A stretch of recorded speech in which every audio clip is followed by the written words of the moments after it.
और सभी उपस्थित अध्यापकगण, यहाँ पर आज हम जिस उत्सव को मनाने के लिए उपस्थित हैं उसका नाम है भारतीय भाषा उत्सव। इस भारतीय भाषा उत्सव के अंतर्गत भारत के समस्त भाषाओं को संग्रहित किया जा रहा है और ये जो उत्सव है वो भारत के दक्षिण में तमिलनाडु एक प्रदेश है, वहाँ सुब्रमण्य भारती नाम के एक महान क्रांतिकारी का जन्म हुआ, उनके जन्म दिवस पर मनाया जाता है और 11 दिसंबर के दिन उनका जन्म हुआ था। तो 11 दिसंबर के उपलक्ष्य में इस भारतीय भाषा उत्सव को मनाया जाता है।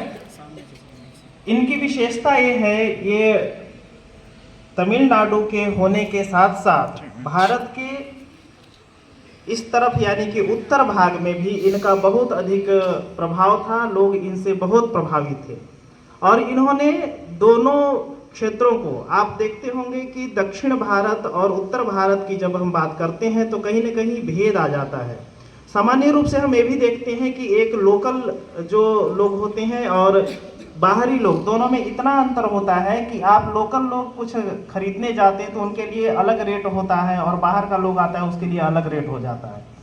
तो दक्षिण भारत और उत्तर भारत में भी इसी प्रकार का भेद देखा जाता है। लेकिन सुब्रमण्य भारती जब भारत के दक्षिण से उठ करके उत्तर की ओर आते हैं तो उनका उस प्रकार से स्वागत होता है जैसा कि हम उत्तर भारतीयों का स्वागत उत्तर में होता है, यानी बहुत अधिक प्रभावित करने वाले व्यक्तित्व सकते हैं।